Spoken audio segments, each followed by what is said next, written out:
Okay, so I'm pretty sure we've covered nearly everything that is required. There's masses more that you could be doing.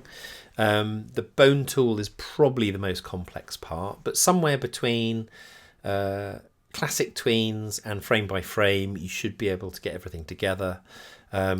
Remember, we've got various scenes that we can work through. Of course, the final thing is once we've got our call to action or our final credits and our sound and everything's working beautifully and we've saved it as we go, really important. The last thing is that we need to export this as an mp4. That's required because that mp4 is going to need to sit on Vimeo or on YouTube and therefore be playable within your website. So let's just look at how we do that. By the way, I'm not sure if I told you this, but if you don't want to test the whole movie because it's getting a bit long now, you can go to Control and then you can test the movie or you can test the scene. So if you're on a particular scene, if you've got 20 scenes and you just want to look at what does scene 19 look like, you don't have to watch the whole thing through and through and through. You can literally go to test that particular scene. Anyway, we're good. We're happy with this. We think it's going to win an Oscar. So File, Export. I don't want to export the image. I don't want to export a movie. That would give me an SWF, a shockwave format. That's no good. I might want to export it as a GIF, but actually the requirements for the digital technology GCSE is that we have an mp4 video. So I'm going to export video. Okay, so I'm going to export media.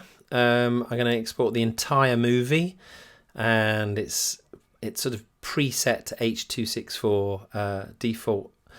I'm going to actually default it to YouTube because it's going out on 1080 full HD. I think that's what we set it up as. So H.264 is an MP4, and then I've got lots of different choices, and I think full HD for this is going to be fine. If when I look at it it's no good, I can review it, I can log that, and I can come back to it. So let's just check where we're putting this. Skullman, I don't want it going. So we know what we're doing, and save. Now when I export this, start Adobe Media Encoder immediately. I'm just going to check that because I'm going to show you Adobe Media Encoder and what that does.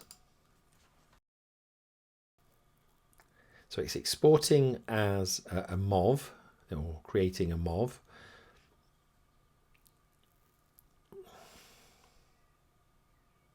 And now it's automatically opening Adobe Media Encoder. We want to create, here's our video. It had a problem earlier, but it's just automatically doing it. And because we've asked it to be an H.264, has been successfully created. Thank you.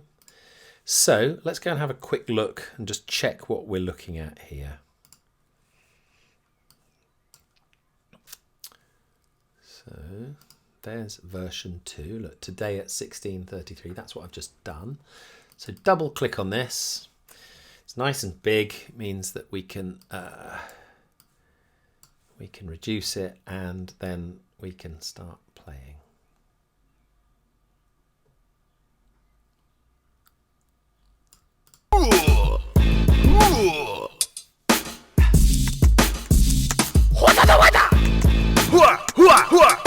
There you go. So there's my MP4 video. I just need to place that on YouTube or Vimeo, upload the file, go and get that embed code, and then I can add that to my website. So hopefully that gives you a really good quick view of Animate. There's quite a lot to cover, but that should be a good starting point.